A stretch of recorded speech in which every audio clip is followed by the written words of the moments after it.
This is the Fifth Estate Winning Headlines, your media police post.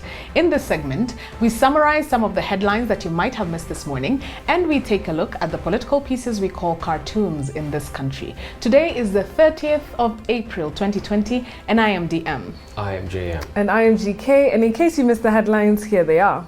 In the Daily Nation, agencies fight to control billions. In the Star, Uhuru betraying Ruto, Kalenjin Kikuyu elders. In the Standard, where Corona millions went. Yeah.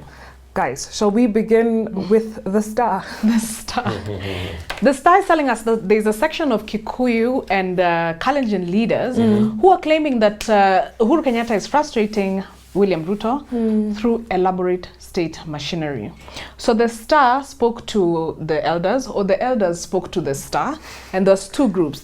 The Kikuyu Council of Elders in the Rift Valley, led by Gilbert Kabage, the chairman, and the Kalenjin Moyot Council of Elders, led by the former Bishop Leleito. Yeah, so interesting to note is that Kabage, the chairman of the Kikuyu Council, referenced the 1992-1997 tribal clashes, as well as the 2008 post-election violence. And he mentioned them in such a way that insinuated that if support is taken away from William Ruto, then there's a risk of going down the same route of violence.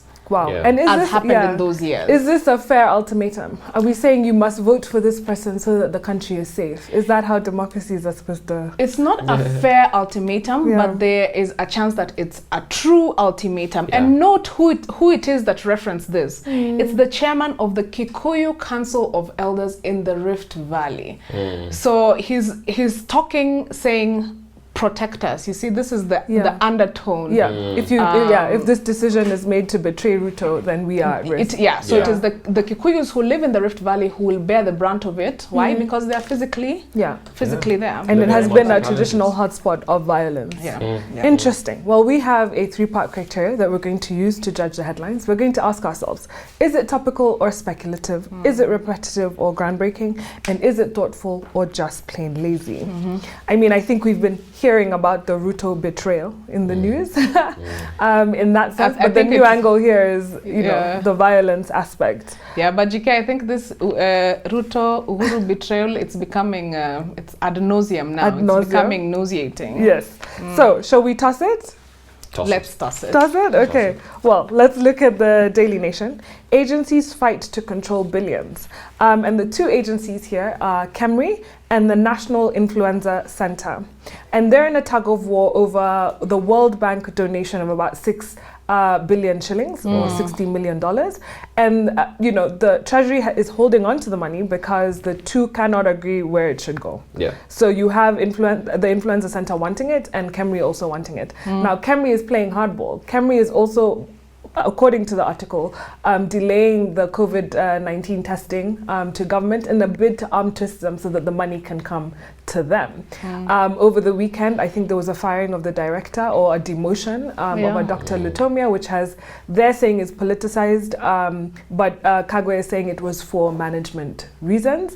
Now, there's two things here, or there's one thing here. The main thing is that the Americans funded the National Influenza Center. So if the World Bank is heavily influenced by the Americans, they want their money to be funneled to the influenza center. But I think on this, government needs to make the best call. If KEMRI is the best place for this money to go and where it will have the highest utility, then that's where the money should go. I think money should follow function. Exactly. And I think these two agencies have very specific mandates or tasks. KEMRI's role is, in my understanding, scientific research for the eradication. And the influenza agency is about the containment and the treatment. So both of these are important. But if you're saying that the money was not earmarked to go to the influenza agency, but they would prefer that it does. And I think it's because they don't want Africans to find the cure. But KEMRI should get quite a chunk of the money. Scientific research is not cheap. It's KEMRI should get the bulk of the money, and what the government could borrow from the government of Rwanda and what Paul Kagame does. He dictates where donor money goes. Yes, it's true. And it should support institutions. It should, because, you know, if the World Bank or USAID is giving you money, they usually give it with their own political intentions. Corona is showing us that in times of a crisis, dictatorships are more efficient. They're more efficient. Absolutely. It's true. So interestingly, so this now is not a case of mismanagement yet. Anyway, it is a case of this money has not been dispersed. But if we move to the Standard, we're seeing a situation where they're asking where Corona millions went. Yes. So a very sensational headline. Very, I think, also irresponsible journalism on that account, and I'll tell you why. So the Standard offers us a breakdown of 13 billion, of 1.3 billion, of how World Bank money was spent on fighting COVID-19 so far. They say 42 million has been leased, has been used to lease ambulances. 4 million has been used on tea and snacks. 2 million on airtime. 9 million in printing travelers' quarantine and discharge forms, 11.8 million to procure and install call centers, etc., etc. So basically a breakdown, but really no analysis has gone into it. They haven't even asked themselves, why do we eat? Why is there a budget line for tea and snacks? You know, people have to eat. Yeah, or even putting it into context, saying this is the market rate for these things. Exactly, precisely. You know, stationery has to be bought. Things have to be paid, and the worst thing is that. What the Standard has done with this paper is fuel the emotions of Kenyans. So it's really misleading. So you've got on social media some people who call themselves influencers, Gadara, who claimed erroneously and shockingly that 10% of the 1 billion was spent on printing, airtime, stationery, tea and snacks. I verified that. It actually comes to 2.15%. So very misleading there. And those people who are mobilized have to eat, don't they? They have to. And then Ahmed Nasir retweets another social influencer and calls the government thieving bastards. Totally irresponsible, without any ground, totally speculating. And no verification. So, and no verification there. So I would toss this headline. Okay, I am with you, we can toss it. That leaves us with the Daily Nation. So that gives us our winning headline. Onto the political pieces that we call cartoons in this country, where we also have a 3-part criteria that we use. We ask ourselves, is it humorous or dry? Is it satirical or pessimistic? And is it effective or just plain lazy? Shall we begin with the Daily Nation? So in the Daily Nation, we have, a caricature of Haji, the DPP, and they're holding a double-edged hammer and Kenati is on one side, and they're both facing different directions, going in different directions, and the snake that is below them, that is corruption, that is two-headed, is still living, and they're not able to slay it. I think this references a news item that we saw last week about the DCI, somebody at the DCI's office saying that they will be submitting final reports to the DPP. Ideally, the DPP and the DCI's office should be working together on case files so that they're contributing to the case until its conclusion. But in saying that, they're saying that they're not going to be working together anymore. And I suppose that's why the cartoon is showing that they're holding a tool for fighting corruption, but the tool is distorted. So they can't attack that common enemy, which is corruption, which has gotten two heads and can go in any direction. So I think it's a good commentary on how the DCI and the DPP are working at cross purposes, because they are. It sure is. If we move on to the Standard, Gado has drawn something that looks like a story from the Bible. And it is Moses parting the Red Sea. But instead of Moses himself, we have the head of coronavirus. And it says, there's a sign there saying Africa. And there's lots of Africans there with their baggage, and they're all looking sort of shocked. So, so if we say that this was Moses parting the Red Sea and he was taking them to Canaan or Canaan, and the Egyptian army was looming, who is the threat here? I thought coronavirus is the threat. Except now here it looks like it's leading us. Unless what Gado is telling us is that the thundering Egyptian army that is coming for us in horses, on horseback behind us, is the West, and it is coronavirus taking us to the promised land. unhurt. I'm not I didn't 100% understand this getting one. the cartoon. Okay. But I don't know how Corona is Moses. Toss it. Gato, let us know what you meant. But we will toss it for now. In the Star, Yes. we have a Kenyan who is a COVID-19 patient, and he is being crucified on a cross that says Bill. And the crucifiers are the Kenyan government, and the NHIF is aiding the government by holding the patient's hand down. And it says that is if COVID-19 doesn't kill you. So I guess what Ozone is telling us that if COVID doesn't kill you, it's the hospital bills that are going to be the end of you. And This is a very good cartoon, and in fact, is, this money, I've just come to think of it, should be coming from NHIF contributions that people make. At least if for those ones who've been quarantined and they're eligible, or they've been paying their contributions to NHIF. That's where the money should come from. But over and above that, the government really should do a needs assessment to find out who is capable of paying and who is not. Who is not. But at the end of the day, when it comes to pandemics, it is the government's responsibility to sole responsibility, not only protect the citizens, but to take care of them should they get ill. Absolutely. Fantastic. So can we give the Star our winning cartoon? Absolutely. Yes, there you go. Winning cartoon, comes from the Star. And what is our final thought? And now our final thought. It's inspired by the book The Culture Code, The Secret of Highly Successful Groups, Daniel Coyle, written in 2018. And the book asks, what makes groups tick?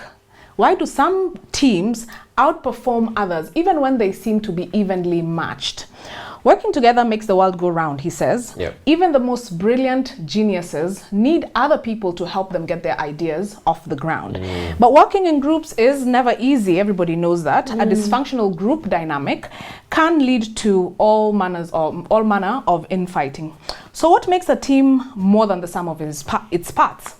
He points out that weak groups cultures are as a result of focusing on skills and neglecting interaction. So he's saying skills are more important.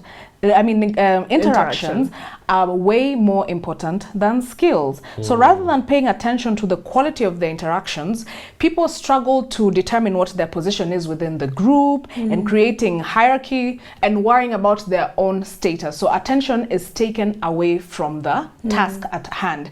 And to illustrate this, the author references a study that was conducted by an engineer called Peter Skillman, where he asked a group of kindergarteners, students from a business school, college students, and lawyers to take part in a simple competition. And the task at hand was to build the tallest possible structure using only dry spaghetti, some sellotape, and string. So most people would expect that perhaps the students or the lawyers would win this challenge because they have the expertise, they have the experience, and they have the general knowledge.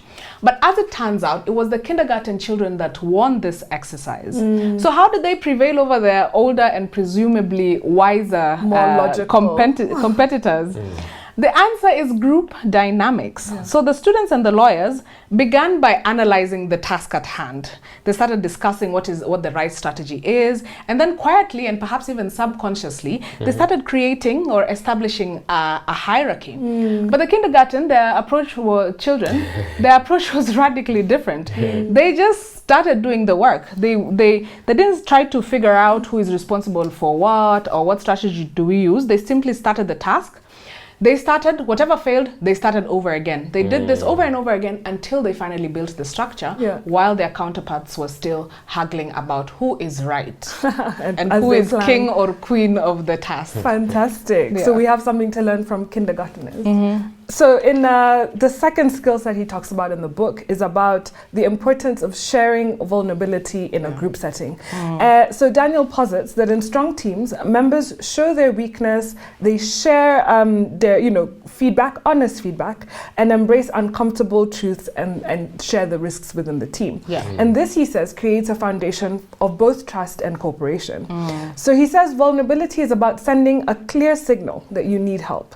And then that person or the people in the team detecting that signal and returning a vulnerability signal. And this is what he calls a vulnerability loop. So instead of pretending you're strong and you know what you're doing, you put it out there, you say, okay, how do we do this? And he gives many examples in the chapter about, you know, pilots who are trying to land the plane safely, the captain of the plane saying, you know, I don't know how to land this thing, and asking for help from his co-pilot, and how instrumental that was in creating a solution to their problem so that they can land the plane.